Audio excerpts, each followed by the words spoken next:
And next sir తోట త్రిమూర్తులు గారిది మండపేటలో మనకు తెలుసు వైసీపీ తరఫున ఎమ్మెల్యేగా నిలబడ్డారు.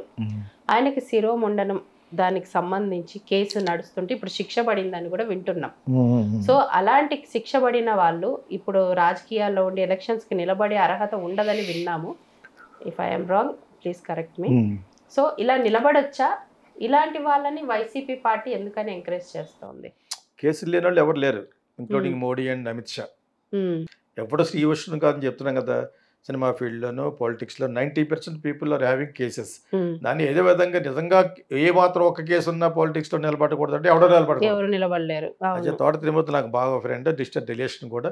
నా యొక్క సమస్య కూడా తీర్చాడు. నాకు ఎక్కడో డబ్బు రావాల్సి ఉండి విశాఖ డైరీలో 40 లక్షలు రావాల్సి ఉండి విశాఖపట్నంలో వాళ్ళతో చెప్పి మంచి వ్యవహారవేత్త అంటే అతనికి ఆయనకు ఒక హిస్టరీ ఉంది. అమలాపురంలో వాళ్ళ తాతయ్య గారి ఊర్లో ఉన్నప్పుడు వాళ్ళ బ్రదర్ని ఎవరైనా చేస్తే దాని తర్వాత ఇతను ఒక విధంగా పరిహారం చేశాడు. దానికి is a hero of Amalapuram. కాకపోతే అతను కాన్స్టిట్యున్సీ వచ్చి రామచంద్రపురం పక్కన ఉన్న ద్రాక్షారామం పక్కన ఉండేది అనమాట. శివుడు ఆలయం ఉంటది కదా. ఇప్పుడు చాలా పార్టీల్లో గెలిచాడు, కొన్ని కొంచెం ఓడిపోయాడు. బయటికి చాలా సౌమ్యుడిగా ఉంటాడు కానీ చాలా పవర్ఫుల్ పర్సన్.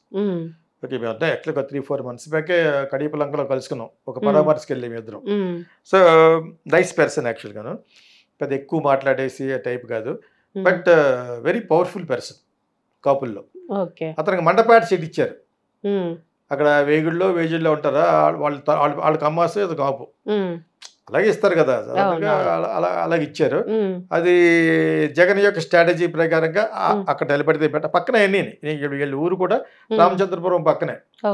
ఆ పక్కన ఏదో విలేజ్ ఉంది, ఆ విలేజ్ లో ఒక 28 సంవత్సరాల క్రితం ఇలాగే ఏదో వివాదంలో ఒక మాలలపేటకు సంబంధించిన వాళ్ళు ఎవరో ఒక ఇద్దరికి ఎస్టీ వాళ్ళకి ఈయన శిరోమండలం చేశారు. వాళ్ళు చేసిన తప్పుకో వాళ్ళని బెదిరించాలనో, శిరోమండలం అంటే ఏంటి, గుండు కొట్టించడం, ఐబ్రోస్ కూడా తీశారు. ఒక అట్రాసిటీ ఇది. 28 years back, almost 29 years back జరిగింది. అప్పటి నుంచి కేసు రన్ అవుతా ఉంది. అది మొన్న అనుకోకుండా దురదృష్ట ప్రకారంగా ఆల్మోస్ట్ నామినేషన్ ఫైల్ చేసేసిన టైంలో విశాఖపట్నంలో స్పెషల్ కోర్టులో ఈయనకి శిక్ష పడింది. 18 నెలలు 2 లక్షలు జైలు శిక్ష పడింది. ఇది అర్జెంట్ గా అతను హైకోర్టులో వేసుకుని యుద్ధ ప్రాతిపదిక మీద he is trying to get a stay or whatever it is. అయినా కూడా నువ్వు నిలబడకూడదు, శిక్ష 18 నెలలుగా అంటే మట్టుకు వాళ్ళ అబ్బాయిని రీప్లేస్ చేయడానికి చూస్తున్నారు. అతని సపోర్టే ఉంటుంది, సపోర్ట్ లేకుండా కష్టం. కానీ వాళ్ళు కూడా పవర్ఫుల్లే. మండపేటలో తెలుగుదేశం నిలబడ్డ కూటమిలో నిలబడి ఉన్నారు కదా, వాళ్ళు కూడా రిచ్ బెల్ట్. మండపేటలో ఎప్పటి నుంచో ఉన్నారు వాళ్ళు. పోటాపోటీగా ఉంటుంది. అని చేత వాళ్ళ అబ్బాయినే నిలబెడతారు. ఈ కేసులో పాటుగా అతనికి ఉపశమనం కలిగితే, ఇది ఎవరు చేసింది కాదు యాక్చువల్గా. ఇప్పుడే అందిన వార్త ఏంటంటే తోట త్రిమూర్తులకి ప్రాబ్లం సాల్వ్ అయినట్టు లెక్క, కొంతవరకు ఉపశమనం. అంటే హైకోర్టుకి వెళ్ళారా సార్? హైకోర్టుకి వెళ్ళారు. ఇప్పుడు అక్కడ ఏదో రిలీఫ్ కలిగింది కాబట్టి ఆయన నామినేషన్ ఫైల్ చేసిందని వచ్చింది అనమాట. ఇక్కడ ఈసీ చేయడానికి ఏముండదు, ఎలక్షన్ కమిషన్ పాత్ర ఏముండదు. కోర్ట్ ఆఫ్ లా కదా, కోర్ట్ ఆఫ్ లా ముందు శిక్ష వేసింది, దాని తర్వాత ఆయన అక్కడికి మళ్ళీ వెళ్ళాడు కాబట్టి is a great relief. Will congratulate Thota Trimurthulu on your channel behalf. Best of luck to Thota త్రిమూర్తులు.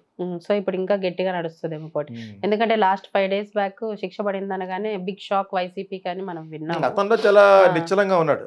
దాని తర్వాత 2-3 మీటింగ్లో కూడా చూశాను. ఇక వైసీపీ కొంచెం డిసప్పాయింట్మెంట్ అనుకున్నాను యాక్చువల్గా. అదంటే జగన్కి క్యాండిడేట్ పవర్ఫుల్ గా ఉండే వాళ్ళకి ఇస్తాడు సాధారణంగా, కొత్త వాళ్ళకి ఇచ్చినా కూడా అతను సపోర్ట్ ఉంటుంది. లేకపోతే వాళ్ళ ప్రకారం ఇచ్చిన వాళ్ళు ఎవరో కూడా నాని, వంశీ, నేను వంశీ, వీళ్ళందరూ పర్సనల్ కరిష్మా ఉన్నవాళ్ళు. కానీ వాళ్ళ మీద నిలబడే వాళ్ళు కూడా గట్టేవాళ్ళు. ఇక్కడ ఎక్కడ తేడా వచ్చిందంటే వీళ్ళు తక్కువ కాదు కదా, కూటమిలో చంద్రబాబు నాయుడు గారే మెయిన్ అని చేత వాళ్ళు కూడా గట్టిగా నిలబెడతారు. కానీ ఇక్కడ it's a great relief to Thota Trimurthulu. Wish him all the best. ఇంకా ముందు గట్టిగా ఉంటుంది, ఇంకా మనం ఖచ్చితంగా చూడాలి. సో మేబీ మనం అనుకున్న దానికైతే ఆయనకి రిలీఫ్ వచ్చింది. సో ఇప్పుడు ఎలక్షన్స్ లో అయితే పార్టిసిపేట్ చేస్తాడు. సో నామినేషన్స్ వేసేసారు కాబట్టి ఇంకా పోటీలో ఉన్నట్టు ఇంకా ఆయన ఇంకా ప్రాబ్లం లేదు.